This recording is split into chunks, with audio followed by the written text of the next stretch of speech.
WhatsApp guys, I hope you are doing well.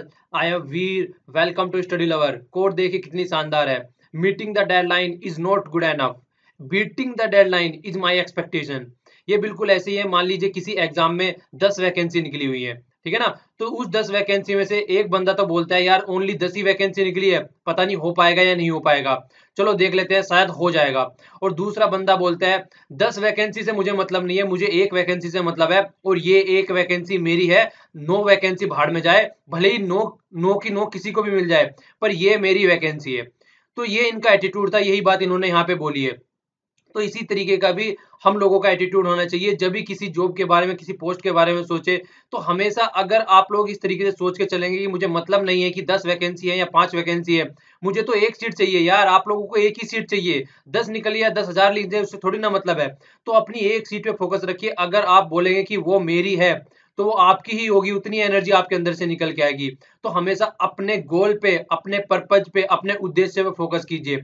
ये नहीं कि इधर-उधर यार इतनी निकल गई वैकेंसी, सिलेबस चेंज हो गया और आज ये हो गया, कल वो हो गया। उस चीज़ पे फोकस ना करके अपने क्रम पे फोकस कीजिए बस। फल तो फिर ऐसा मिलेगा, आप खाने में भी मज़ा आएगा और ज़िंदगी भर एन्जॉय करेंगे उसको, ठीक है? तो आज 10 में है, देख लेते हैं द हिंदू के कौन से आर्टिकल हम लोगों को डिस्कस करने हैं, और पीआईबी भी करेंगे, ओके?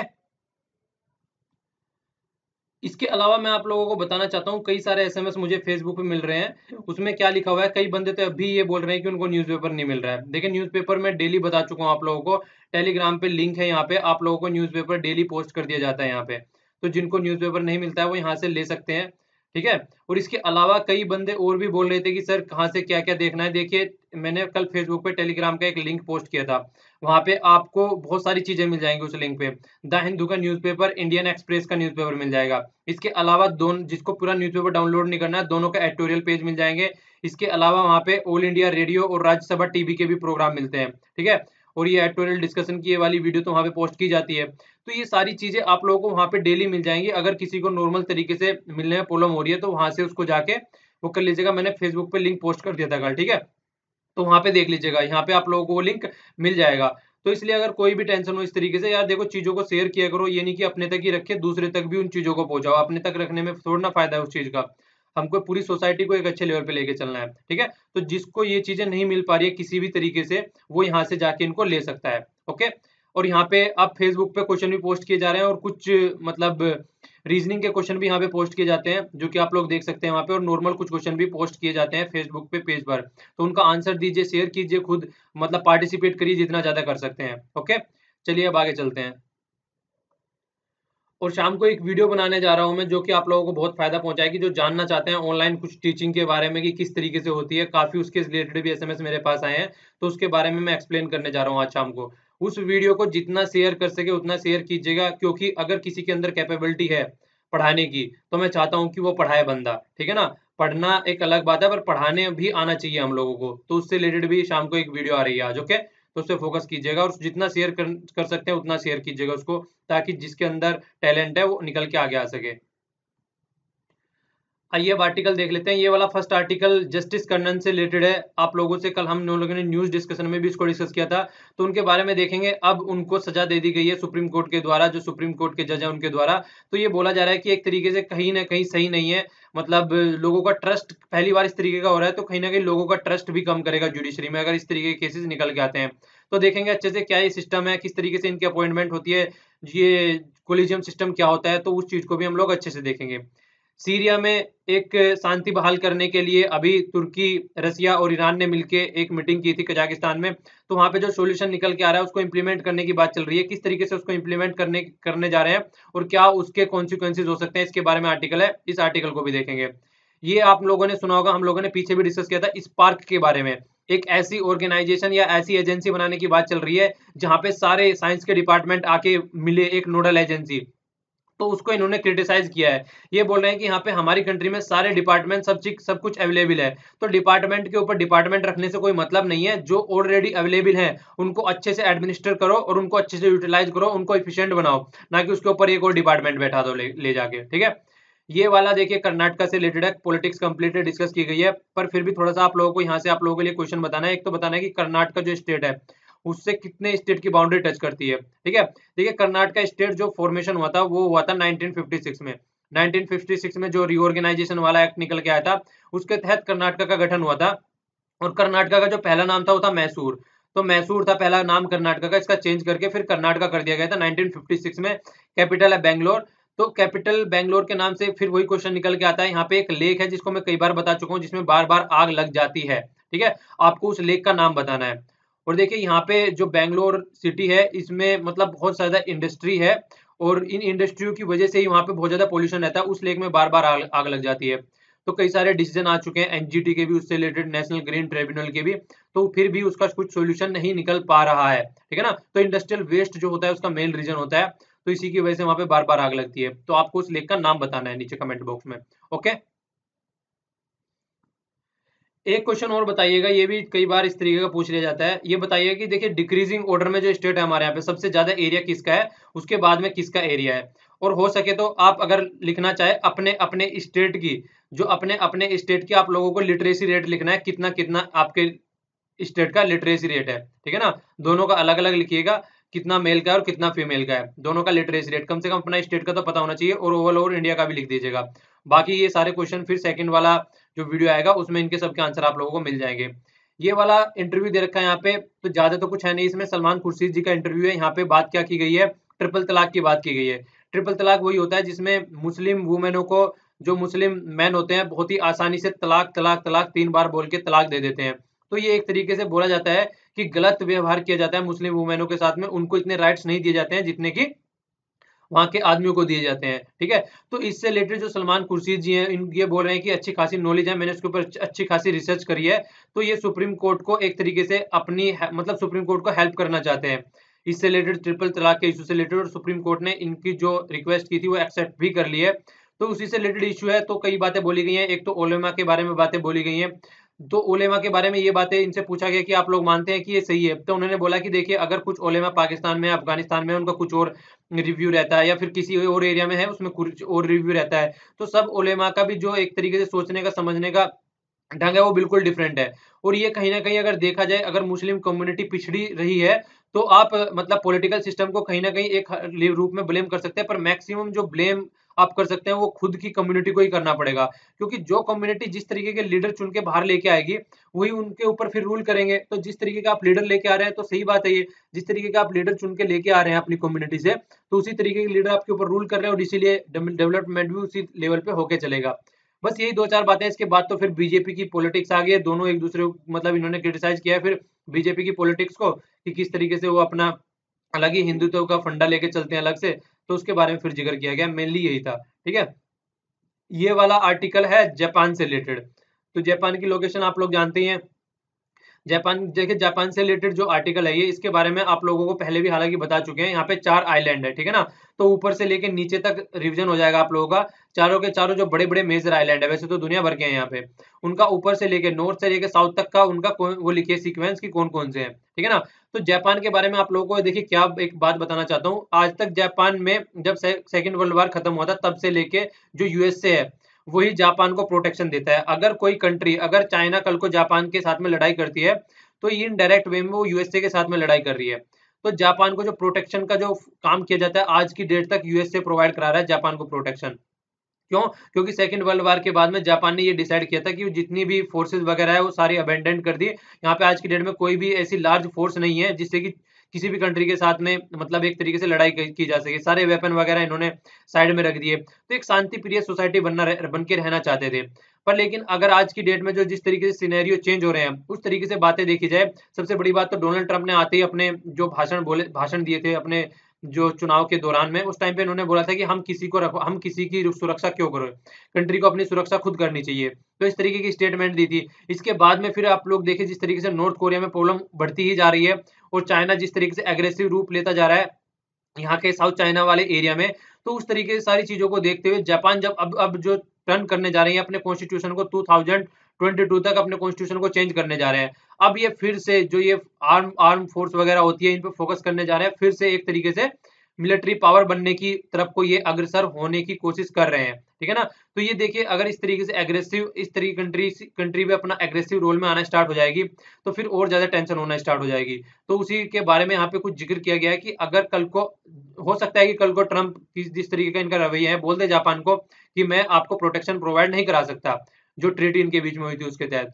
तो अगर इन्होंने ऐसा बोल दिया तो कुछ ना कुछ तो इनको अपना करना ही पड़ेगा। तो इसीलिए जो शिंजो एबे जी हैं, जो वहाँ के प्राइम मिनिस्टर हैं, तो उन्होंने अब बोला है कि हम कॉन्स्टिट्यूशन को चेंज करेंगे और कॉन्स्टिट्यूशन में चेंज कराने के लिए 2/3 इनको मेजोरिटी चाहिएगी, ठीक है ना, अपनी असेंबली में वहाँ पे। ठीक है, चलिए ये भी बताइएगा यहाँ की असेंबली का नाम क्या है। ठीक है, बड़ा प्यारा सा नाम है, असेंबली का नाम भी बताइएगा जिस तरीके से हमारे यहाँ पे हमारी असेंबली मतलब पार्लियामेंट हम जिसको बोलते हैं, इसी तरीके से वहाँ पे बताइएगा आप क्या बोला जाता है। ओके, तो ये इससे रिलेटेड ये वाला आर्टिकल था। तो ये अपना अब देखिए किस तरीके से स्टेप्स लेंगे आगे, उसी के बारे में जिक्र किया गया है यहाँ पे। साइड में जो छोटा सा आर्टिकल है यहाँ पे कोई अपनी जर्नी के बारे में बता रहा है, क्या क्या घूमने और दुनियादारी सुना रहा है कोई अच्छा आर्टिकल नहीं है एग्जाम के पॉइंट ऑफ व्यू से ये वाला। ठीक है, आइए अब देख लेते हैं, आगे चलते हैं। ये है जस्टिस कर्णन जी जो आपको पिक्चर में दिख रहे हैं। तो ये जो जज हैं ये कोलकाता हाई कोर्ट के जज थे क्या, जज हैं भी आज की डेट में भी। हुआ क्या था, इन्होंने अपने जो जब ये यहाँ पे जॉब करते करते अपने जो कलीग हैं उन पे करप्शन के चार्ज लगाए और भी कई सारे दोष लगाए इन्होंने जुडिशरी सिस्टम पे ही, कि जुडिशरी सिस्टम जो है वो पार्शियलिटी करती है, मतलब एक तरीके से दलित जो जज है ये, तो इसलिए बोलते हैं कि जो दलित जज है उनको देख के पार्शियलिटी की जाती है। तो बहुत सारे इन्होंने आरोप लगाए। इसके बाद में बहुत सारे आरोप प्रत्यारोप का कारण चलता रहा। कोई इन्होंने सुप्रीम कोर्ट पे, और सुप्रीम कोर्ट ने अपने कई सारे रूलिंग भी दी इनसे रिलेटेड। उनमें से एक ये थी, इनको बोला गया कि आपकी मेंटल सिचुएशन सही नहीं है, अपनी मेंटल हालत को चेक कराइए। तो इनको ये बोला गया कि अपनी मेंटल हालत को चेक करा के आइए। तो इन्होंने, वो बोला किसके द्वारा गया, वो सुप्रीम कोर्ट के जज, even chief justice of India भी थे उसमें। तो इन्होंने उसको मना कर दिया, और उल्टा उनको मना करने के तो मना तो कर ही दिया, इसके खिलाफ उन्होंने जो जिन्होंने ये इस तरीके का आदेश दिया था, जो चीफ जस्टिस ऑफ इंडिया और जज थे उसमें, इन्होंने बोल दिया कि उनको अरेस्ट किया जाए, वारंट निकाल दिया उनके खिलाफ। ठीक है, और 5 साल का बोला गया रिग्रेस इम्प्रिजनमेंट दिया जाए। रिग्रेस इम्प्रिजनमेंट मतलब बहुत ही सख्त सजा होनी चाहिए वहां पे, बहुत ही मेहनत करानी चाहिए जिन इन सारे जजों को वहां पे, जिसमें चीफ जस्टिस ऑफ इंडिया भी थे। तो एक तरीके से ये अपना डिसिप्लिन से बाहर हो गए, कुछ बहुत सारे ऐसे काम कर दिए इन्होंने कि ये डिसिप्लिन में नहीं रहे।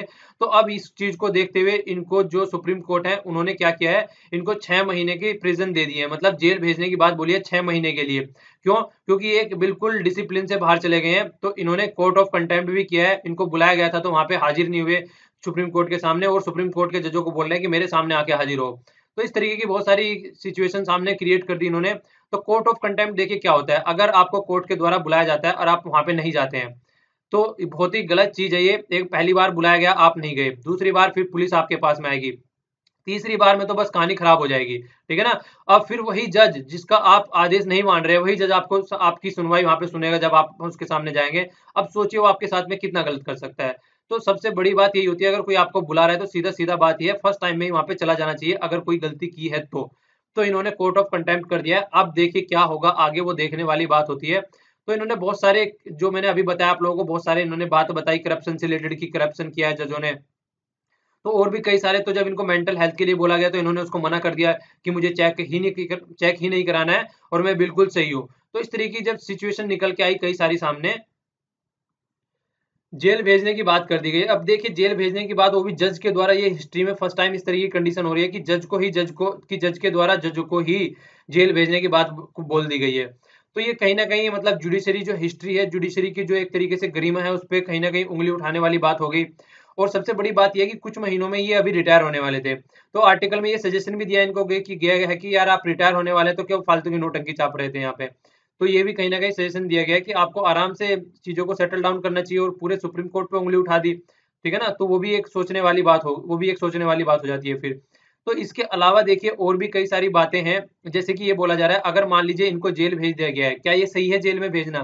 क्या ये सही रहेगा जेल में भेजना? कल को तो जेल में भेजने के बाद में और कई सारी चीजें निकल के आ जाए कि ये वार लड़ रहे थे अगेंस्ट जुडिशरी करप्शन के खिलाफ, और इनको मटेरियल बोल दिया जाएगा कि एक तरीके से जो दलित जज है उन्होंने अपनी आहुति दी है। तो काइंड ऑफ इस तरीके की भी बातें निकल के आ सकती हैं। ठीक है ना।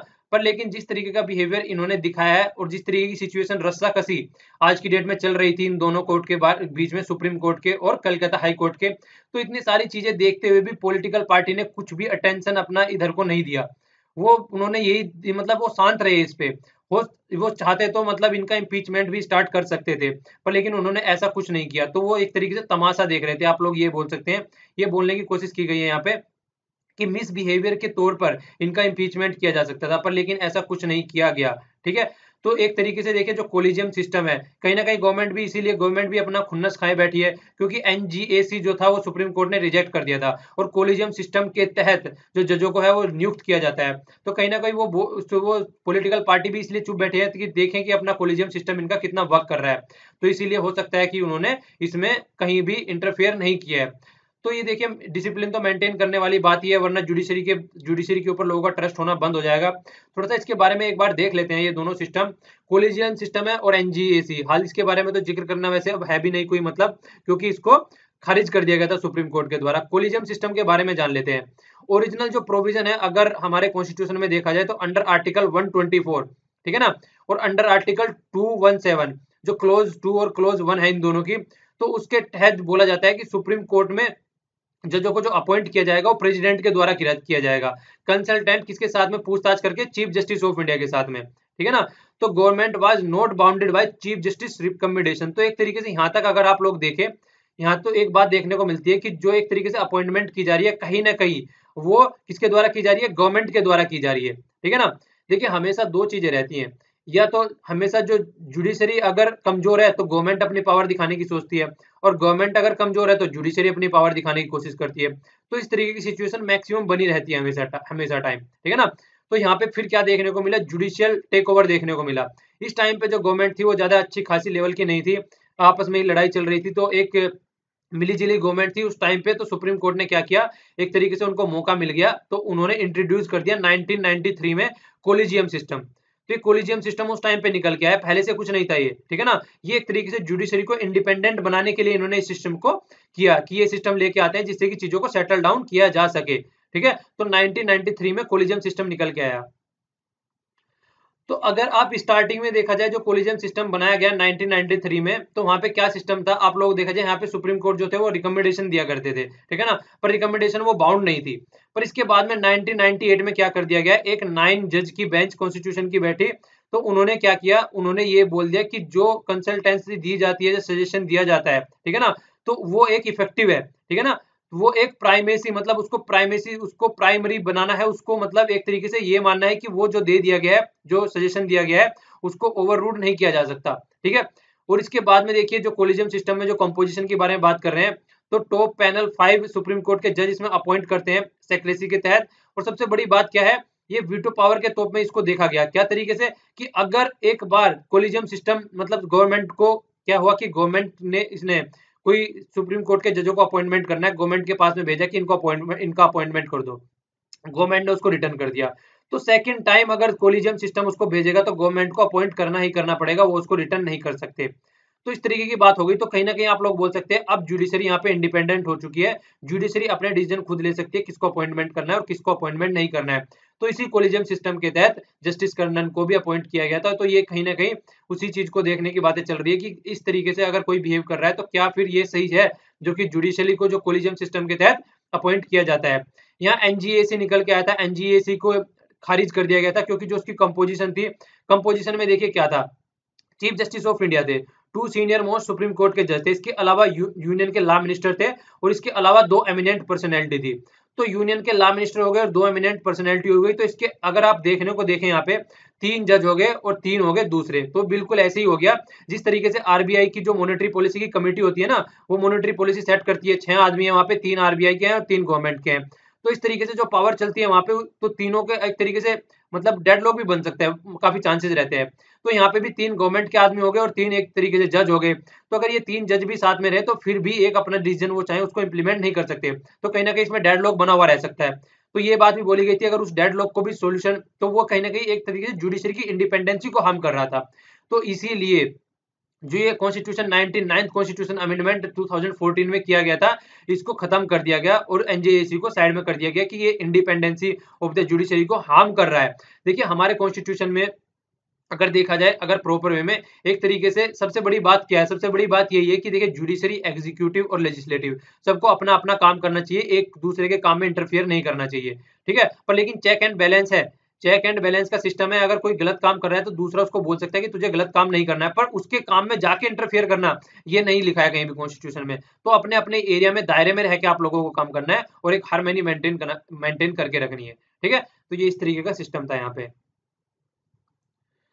चलिए एक क्वेश्चन बताइएगा यहाँ पे, नेशनल ग्रीन ट्रिब्यूनल एनजीटी जिसको हम बोलते हैं, जिसका जिक्र भी स्टार्टिंग में किया मैंने, उसको कब गठन किया गया था? सॉरी लिख देता अभी मैं, कब गठन किया गया था? और ये भी बताना है कि अंडर आर्टिकल कॉन्स्टिट्यूशन के किस अंडर आर्टिकल के तहत इसको गठन किया गया था। ये वाला क्वेश्चन हजारों बार पूछा जा चुका है, क्योंकि ये वाला क्वेश्चन थोड़ा सा मतलब देखने में भी ऐसा लगता है किस आर्टिकल के तहत गठन किया गया था। तो ये वाला एक्सप्लेन करूंगा जब सेकंड वीडियो आएगी वहां पे अच्छे से, तो आप लोग अभी इसका आंसर दीजिएगा, ओके। तो ये वाला एरिया द नेक्स्ट आर्टिकल है वो सीरिया के रिलेटेड है। ये सीरिया एक बार देख लीजिए, सीरिया से रिलेटेड आर्टिकल है। तो यहाँ पे अभी क्या शांति पीस की बात चल रही है, तो टर्की ने मिलके, ईरान ने मिलके, ठीक है ना, टर्की ने मिलके और ईरान ने मिलके और रशिया ने मिलके अभी यहाँ पे एक मतलब बैठक की है। तो उस बैठक के तहत जो सोल्यूशन निकल के आया है उस सोल्यूशन को इम्प्लीमेंट करने की बात चल रही है। देखिए होता क्या है, यहाँ पे ये वाला रीजन है, तुर्की इसमें क्यों इतना इन्वॉल्व करता है, क्योंकि टर्की का बॉर्डर यहाँ पे टच करता है, ठीक है। अब सोचेंगे ईरान क्यों है इसमें, ईरान का तो बॉर्डर भी टच नहीं करता है।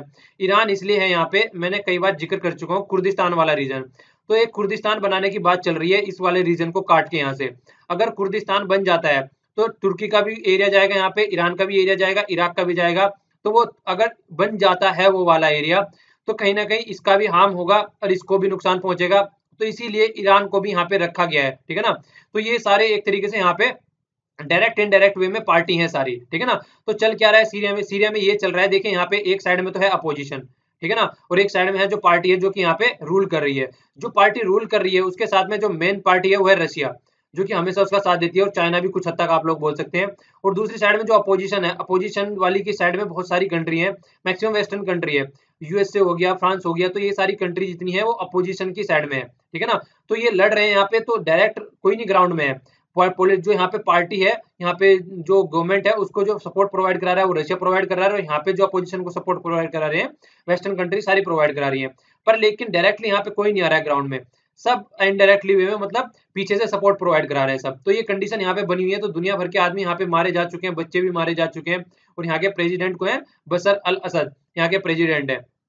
तो बात क्या चल रही है कि किसी भी तरीके से जो सिचुएशन इतनी ज्यादा खराब बनी हुई है उसको सॉर्ट आउट करने की बात सोच रहे हैं रशिया, तुर्की और ईरान, सारे मिले हैं अस्ताना में, कजाकिस्तान की कैपिटल है।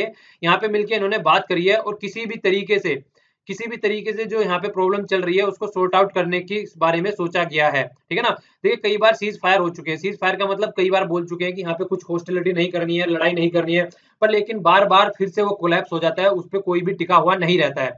पर जो लेटेस्ट एग्रीमेंट निकल के आया वो उसका रीजन है कि हो सकता है कि वो सिग्निफिकेंस है, हो सकता है कि उसका इंपॉर्टेंस हो, कि उसको सब फॉलो करके चलें। क्यों? क्योंकि देखिए 2 मिलियन पीपल आज की डेट में रहते हैं जहाँ पे ये टेररिस्ट हैं, जो इस्लामिक स्टेट वाले टेररिस्ट हैं इन वाली एरिया में। तो एक तरीके से बहुत ही ज्यादा ट्रबल है उन आदमियों को लेके, एक तरीके से ह्यूमैनिटी से रिलेटेड क्राइसिस है, और हर टाइम उन फियर में रहते हैं कि कब बमबारी स्टार्ट हो जाए, ठीक है। तो ये कहीं ना कहीं रिलीफ मिलेगा अगर ये इस तरीके का एग्रीमेंट सेट हो जाता है। तो ये इस तरीके का एग्रीमेंट सेट होने से एक तो बात ये हो गई, और इसके अलावा देखिए क्या होगा अगर एक पॉलिटिकल सॉल्यूशन निकाला जाए।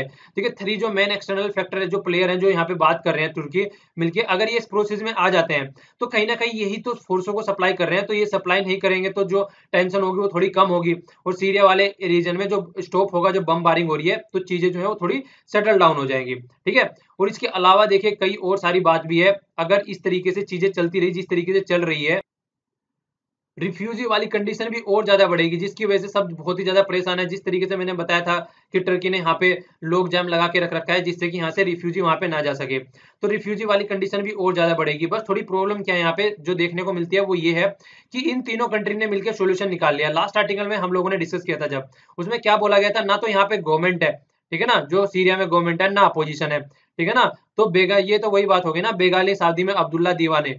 तो जो लड़ रहे हैं वहां तो कोई भी है नहीं, और बात दूसरे आदमी मिलकर सोल्यूशन निकाल रहे हैं, ठीक है ना।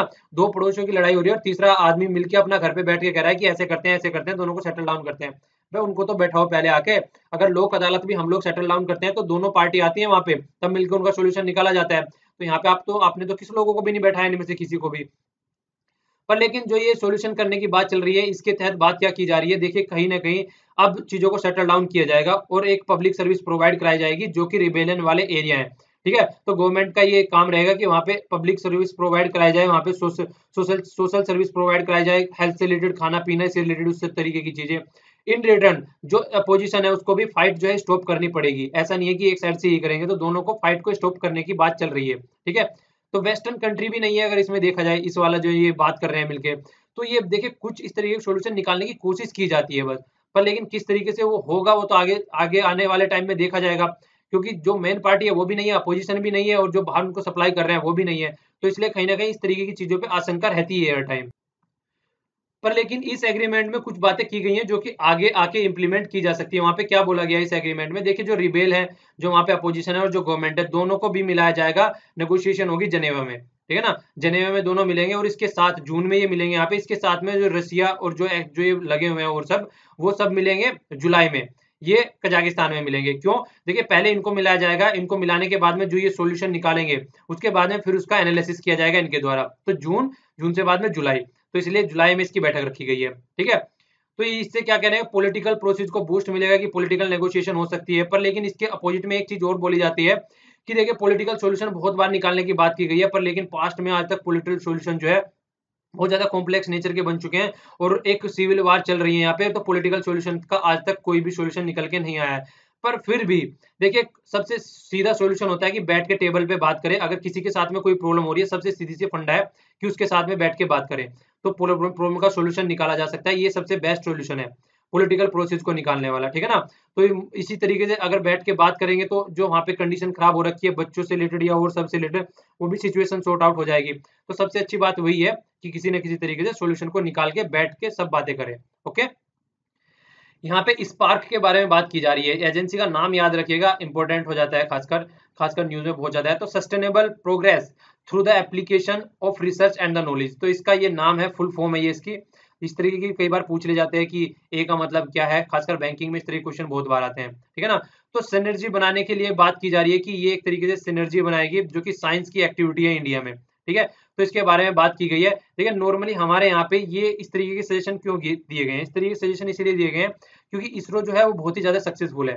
एक बार इसरो के बारे में देख लीजिए, ऑर्गेनाइजेशन जो इसरो है यहाँ पे अगर देखा जाए, तो डिपार्टमेंट जो स्पेस है वहां पे देखा जाए, ये हो गया इसरो। तो इसरो को अगर देखा जाए, वो डायरेक्टली क्या करती है, प्राइम मिनिस्टर को जाके मिलती है, ठीक है ना। ये स्पेस कमीशन हो गया, तो डायरेक्टली प्राइम मिनिस्टर के अंडर में वर्क करती है ये, ठीक है। पर लेकिन जो ये दूसरे डिपार्टमेंट है साइंस के, वो मिनिस्ट्री के अंडर वर्क करते हैं, मिनिस्ट्री, और फिर जाके कैबिनेट को मिलते हैं, और तब जाके अगर चीजें आगे पहुंचनी है तो प्राइम मिनिस्टर तक पहुंचती है। तो इस तरीके से वहां पे हायरार्की बनी हुई है। तो जब लास्ट आर्टिकल हम लोगों ने डिस्कस किया था, तो वहां पे ये बोला गया था कि जिस तरीके से सक्सेसफुल इसरो है, उसी तरीके से अगर सक्सेसफुल सब डिपार्टमेंट को करना है, तो डायरेक्ट जो है स्पार्क के अंदर सारे साइंस के डिपार्टमेंट रखो, और स्पार्क को डायरेक्ट प्राइम मिनिस्टर के अंडर में लेके आओ। तो इस तरीके का सजेशन हम लोगों ने लास्ट आर्टिकल में देखा था, ये इस तरीके की बात करने को आई थी। देखिए अंतरिक्ष जो है ये इसरो की आर्म है, ये एक तरीके से मतलब जो कमर्शियल विंग आप लोग बोल सकते हैं कि बाहर की कंट्री से कितने यहाँ पे सैटेलाइट लॉन्च करने हैं, उनके बारे में जो मोल भाव करना है, वो सब इसके द्वारा किया जाता है, ठीक है। तो ये बाकी के तो डिपार्टमेंट ही है, इनके बारे में इतना ज्यादा सोचने की जरूरत नहीं है, बहुत ज्यादा फैक्चुअल इन्फॉर्मेशन में जाने की, बस एक आइडिया होना चाहिए कि है क्या एक्चुअल में। ओके। अब यहाँ पे आर्टिकल में देखते हैं, देखिए जो ये बोला जा रहा है कि नया जो आप लोग बनाने जा रहे हैं, ये स्पार्क के बारे में जो बात की जा रही है, तो अब सजेशन क्या दिया जा रहा है, सजेशन ये दिया जा रहा है कि अब आप नई बॉडी अगर बनाने जा रहे हैं, तो आप लोगों को अच्छे से सोच लेना चाहिए कि ये जरूरी है, इसकी जरूरत है या इसकी जरूरत नहीं है। तो पहले अच्छे से आप लोगों को सोच लेना चाहिए, क्योंकि एग्जिस्टिंग जो डिपार्टमेंट है, एग्जिस्टिंग जो हमारे यहाँ पे कई सारी मिनिस्ट्री है, डिपार्टमेंट है, मतलब मिनिस्ट्री के अंदर जो कई सारे डिपार्टमेंट है, वो किस तरीके से वर्क कर रहे हैं। तो आप लोगों को उसके बारे में सोचना चाहिए, जो डिपार्टमेंट है वो अच्छे से वर्क कर रहे हैं, यहाँ पे कोई भी लैक नहीं है। एडवाइजरी की सारी कमेटी है, एडवाइजरी बॉडी भी है, साइंटिफिक एडवाइजरी कमेटी है जो कि प्राइम मिनिस्टर से मिलती है, प्रिंसिपल साइंटिफिक एडवाइजर होते हैं गवर्नमेंट ऑफ इंडिया के। तो इस तरीके से दो बॉडी ऑलरेडी अवेलेबल है। तो क्या आप लोगों को लगता है कि स्पार्क भी आनी चाहिए, थर्ड बॉडी की, जो डायरेक्ट प्राइम मिनिस्टर से मिले, ठीक है। तो ये बात यहाँ पे बोल रहे हैं, तो इसीलिए बोल रहे हैं कि जो डिपार्टमेंट है आज की डेट में, जो जितने भी डिपार्टमेंट है वो बहुत ही डिफरेंट है। मान लीजिए एक कर रहा है फार्मेसी के उसमें वर्क कर रहा है, मतलब दूसरा कर रहा है स्पेस के उसमें वर्क कर रहा है, तीसरा डिफेंस में रिसर्च के लिए वर्क कर रहा है, चौथा इसरो हो गया। तो डिपार्टमेंट सारे डिफरेंट डिफरेंट है, बहुत ही डिफरेंट नेचर के हैं। क्या वो सही रहेगा कि उन सारों को एक ही बॉडी के अंदर ला के रख दिया जाए? तो ये भी बात सोचने वाली है। तो इसके बारे में भी इन्होंने जिक्र किया कि पहले उसको सोच लीजिए अच्छे से, फिर सारे डिपार्टमेंट की बात कर रहे हैं, department of the science and the technology and department of biotechnology, इसके बारे में जिक्र कर रहे हैं। फिर इसके बारे में council of scientific and the industrial research, यही वो डिपार्टमेंट है जो कि आप साइंस रिपोर्टर जो मैगजीन आती है जो आप लोग पढ़ते हैं वो निकालता है, यही वो वाला डिपार्टमेंट है। Department of atomic energy and DRDO हो गया, डिफेंस रिसर्च डिपार्टमेंट, वो defence research and the development organisation जो कि डिफेंस मिनिस्ट्री का है। डिपार्टमेंट ऑफ स्पेस हो गया। तो सबके अलग अलग काम है, ये यहाँ पे इंडस्ट्री के लिए वर्क कर रहा है, इनका मिशन अलग से रहता है, डिफेंस के लिए वर्क कर रहा है। तो सबके अलग अलग डिपार्टमेंट है, अलग अलग वर्क कर रहे हैं। तो गवर्नमेंट डिपार्टमेंट है वो एक प्रॉपर वे में वर्क कर रहे हैं, ठीक है ना। तो कोई भी एक भी ऐसा एरिया नहीं है जोन सा कि टच न किया गया हो साइंस के द्वारा, मतलब साइंस मिनिस्ट्री के द्वारा, ठीक है ना। ऐसा कुछ नहीं है, कोई भी एरिया टच न किया गया हो। बस थोड़ा सा आप फोकस करने की जो बात है, तो वो फोकस करने वाली बात है कि मैनेजमेंट को अच्छे से वो करना चाहिए, ठीक है ना। और साइंटिफिक एक्सपर्टीज आदमियों को यहाँ पे लेकर आना चाहिए, उन चीजों की कमी है। और उन चीजों की कमी किस लिए है, क्योंकि जो हमारे यहाँ पे एजुकेशनल सिस्टम है उसको थोड़ा सा रोबस्ट करना चाहिए, उसके बारे में थोड़ा सोचना चाहिए। क्योंकि देखिए जो आदमी टैलेंट निकल के आता है वो ग्राउंड लेवल से निकल के आता है। जो बच्चा बचपन में सोचेगा मुझे साइंटिस्ट बनना है, बहुत कम बच्चे आज की डेट में ऐसा सोच रहे हैं। तो अगर ढंग से वर्क करना है तो वहां पे वर्क कीजिए, मैनेजमेंट पे वर्क कीजिए, ना कि एक और डिपार्टमेंट आप लाके यहाँ पे सर पे रख दें, जिससे कि ऑलरेडी इतने सारे डिपार्टमेंट यहाँ पे पहले से ही रखे हुए हैं। तो स्पार्क के बारे में इसीलिए ये बोल रहे हैं कि स्पार्क को अगर बोला जाए कि इंडस्ट्री के साथ में आप लोगों को इसको कनेक्ट करना है प्राइवेट सेक्टर के साथ में और डायरेक्ट जॉब प्रोवाइड कराए, वो सारी जो हमने लास्ट आर्टिकल में डिस्कस किया था। तो अगर उसको देखा जाए तो ये काम ऑलरेडी सीएसआईआर वाला डिपार्टमेंट कर रहा है, ठीक है ना। तो सीएसआईआर वाले डिपार्टमेंट को ही आप पैसा ढंग से प्रोवाइड नहीं करा पा रहे हैं। हम लोगों ने देखा था लास्ट आर्टिकल में जब डिस्कस किया था कि पैसे की कमी चल रही है, कई सारे डिपार्टमेंट इससे रिलेटेड बंद भी किए जा रहे थे, तो उसको पैसा प्रोवाइड नहीं करा पा रहे हैं। स्पार्क के लिए आपको अलग से फाइनेंस सिस्टम करना पड़ेगा, फाइनेंशियल इंडिपेंडेंसी करनी पड़ेगी। तो इस तरीके से अगर आप एक और डिपार्टमेंट बनाएंगे तो डबल डबल बर्डन हो जाएगा, तो और ज्यादा चीजें करनी पड़ेंगी इस तरीके से। तो सबसे अच्छी बात यही है कि स्ट्रक्चर जो स्ट्रक्चर है वो रॉन्ग नहीं है, स्ट्रक्चर सही है, ठीक है ना। तो स्ट्रक्चर के ऊपर फोकस, जो स्ट्रक्चर है उसको रोबस्ट बनाने की कोशिश करो और उन्हीं को एक इफेक्टिव एडमिनिस्ट्रेशन मतलब देने की कोशिश करो। तो सबसे अच्छी बात ये होगी अगर एडमिनिस्ट्रेशन इफेक्टिव होगा और सही से चीजों को इंप्लीमेंट किया जाएगा तो सिस्टम को आराम से सॉर्ट आउट किया जा सकता है, ना कि एक और डिपार्टमेंट सर पे ला के रखा जाए। ये वाली पीआईबी की न्यूज है, थोड़ा कंफ्यूजन क्रिएट न कर दे, इसलिए इसको थोड़ा सा डिस्कस करना थोड़ा और भी जरूरी हो गया था। यहाँ पे रेलवे डिपार्टमेंट के द्वारा एक नई स्कीम बोल सकते हैं, नया एक कुछ भी बोल सकते हैं आप, ऑर्गेनाइज किया गया है। ये एक तरीके से क्या है, उड़ान है। ये वही वाला उड़ान, आप लोग उसको कंपेयर नहीं कर सकते जो आपने उड़ान देखा है दूसरे वाला। वो क्या है, उड़े देश का आम नागरिक। वो वाला उड़ान किससे रिलेटेड है, वो हमारा एविएशन से रिलेटेड है, ठीक है ना। पर ये वाली जो उड़ान है ये एक स्पोर्ट कनक्लेव है। तो यहाँ पे क्या किया जा रहा है, रेलवे के द्वारा ये स्पोर्ट कनक्लेव बुलाया जा रहा है, और जो रेलवे स्पोर्ट प्रमोशन बोर्ड है उसके द्वारा। तो हो क्या रहा है यहाँ पे, ये क्या चाहते हैं कि आज की डेट में जिस तरीके से इन्होंने देखे किस किस को बुलाया यहाँ पे, मैरी कॉम हो गए, सुशील कुमार जी हो गए, साक्षी मलिक हो गए। तो सारे अलग अलग डिपार्टमेंट के इस तरीके से और भी बहुत सारे प्लेयर को इन्होंने इन्वाइट किया यहाँ पे। तो सब प्लेयरों को इनवाइट करके इनका पर्पज क्या है, इनका पर्पज ये है किसी न किसी तरीके से आज की डेट में जो रेलवे डिपार्टमेंट है उसमें स्पोर्ट की एक्टिविटी को ज्यादा से ज्यादा बढ़ाया जाए, ठीक है ना। तो किस तरीके से स्पोर्ट की एक्टिविटी को ज्यादा से ज्यादा बढ़ाया जाए और एक तरीके से रेलवे आगे निकल के आए इन सारे फील्ड में। और खासकर जो फोकस किया जाएगा वो वुमेन के स्पोर्ट पे फोकस किया जाएगा। वुमेन इंप्लॉय है उनको उनको अच्छे लेवल पे स्पोर्ट किस तरीके से खिलाया जाए। तो ये उड़ान वाली स्कीम आप लोगों को याद रखनी है, ये स्पोर्ट कनक्लेव है। तो इस तरीके से UD AA है यहाँ पे, और वहां पे ओनली सिंगल ए है। तो आप लोगों को ये याद रखना है, ठीक है ना। आप लोगों को देखिए, चलिए रेलवे से रिलेटेड बात आ रही है। एक कमेटी बनाई गई थी जिसके तहत रेलवे के बजट को सेपरेट किया गया था। जिन्होंने इकोनॉमिक सर्वे के लेक्चर देखे वहां पे अच्छे से डिस्कस किया था। तो उस कमेटी का आप लोगों को नाम रखना है जो कि ब्रिटिश के टाइम पे बनाई गई थी, ठीक है ना। उस कमेटी का नाम लिखिएगा, उस कमेटी का नाम क्या था, ए से बनता है नाम। डिस्कस किया था मैंने पूरा आर्टिकल बहुत अच्छे से इकोनॉमिक सर्वे में, और वैसे भी कई बार बता चुका हूँ, ठीक है। तो उसको आंसर दीजिएगा। ये सेकंड यहाँ पे जिक्र किया गया है, देखिए ये वाला एरिया है, इसको साफ करने की बात चल रही है, ठीक है ना।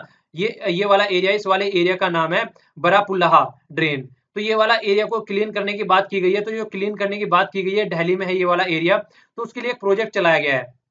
प्रोजेक्ट का नाम क्या रखा गया है, प्रोजेक्ट का नाम रखा गया local treatment of urban sewage stream for healthy reuse, ठीक है ना। तो लोटस इसका नाम रखा गया है। तो यहाँ पे इसको एक्सपेरिमेंट बेस पे इंप्लीमेंट किया जाएगा। इसके बाद में अगर चीजें सही हो रही है तो इस प्लान को आगे भी इंप्लीमेंट किया जाएगा। तो लोटस प्लान का नाम आप लोग याद रखेगा।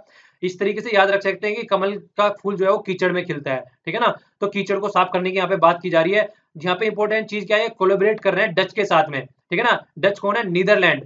नीदरलैंड के साथ में ये कोलैबोरेट कर रहे हैं इन चीजों को सॉर्ट आउट करने में, इन चीजों का सोल्यूशन निकालने में। तो आप लोगों को थोड़ा उस पर फोकस करना है। तो नीदरलैंड पड़ता कहाँ पे है, यहाँ पे पड़ता है ये वाला। बहुत अच्छे-अच्छे से इन्होंने अपने वहाँ पे चीज़ें इंप्लीमेंट कर रखी हैं, चीज़ों का सॉल्यूशन निकाला है इन्होंने अपने वहाँ पे। तो इसी तरीके से यहाँ पे भी सीवरेज का सॉल्यूशन निकालने के लिए इनको बुलाया गया है, ठीक है? तो इनके साथ में ये बुलाया जाएगा। देखिए इसको मतलब 2 चीज़ें और बोली गई हैं यहाँ पे, कोलैबोरेशन किया गया प्रोजेक्ट का, जो 2 फ्लोर के नाम लिए गए हैं यहाँ पे, एक तो लोटस और दूसरा ट्यूलिप।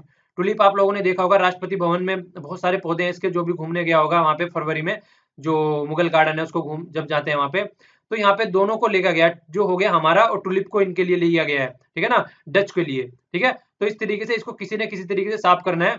और रिवर से रिलेटेड भी देखिए, हमारे गंगा रिवर से रिलेटेड प्रोजेक्ट चल रहे हैं उनको साफ करने वाले, तो कहीं ना कहीं कनेक्ट किया जा सकता है। तो इसी तरीके से इसको भी साफ करने की बात चल रही है। तो किस तरीके से उसको साफ किया जाता है, तो प्रोजेक्ट का आप लोगों को नाम याद रखना है, दोनों का, उड़ान का भी और लोटस प्रोजेक्ट का भी, ठीक है। तो दोनों का नाम आप लोग अच्छे से याद रखिएगा। तो आज के लेक्चर में इतना ही। नीचे जितने भी क्वेश्चन पूछे गए हैं उनका आंसर दीजिएगा। देखिए आप आज की डेट में, मैं जानता हूँ कई आदमी शेयर कर रहे हैं वीडियो को फेसबुक पे, उनके मुझे नाम पता है लगभग। तो आप लोग भी यार चीजों को शेयर कीजिए, शेयर करने से कुछ घटता थोड़ी ना है, ज्यादातर लोगों तक चीजें पहुंचेगी तो और अच्छी बात है ना। जितना लोग देख पाएंगे, जितना सीख पाएंगे, हमारा मेन पर्पज लोगों को सिखाना है, तो जितना सीखेंगे उतना ज्यादा बेटर रहेगा। तो कोशिश कीजिए कि फेसबुक पे जितना हो सके चीजों को शेयर कर दिया कीजिए, जिससे कि लोगों तक पहुंच जाए, ठीक है। और उसके अलावा पढ़ाइए भी लोगों को, और पढ़ाना कैसे है वो मैं आज आप लोगों को बताऊंगा, अगर आप लोग इंटरेस्टेड है तो किसी को पढ़ाने में, ठीक है। उसके लिए मैं वीडियो लेके आ रहा हूँ, ओके। तो देखिए शेयर कीजिए जितना हो सकता है, और इंजॉय कीजिए और खुश रहिए। हेल्प ईच अदर और be happy. Thanks a lot for listening. जय हिंद।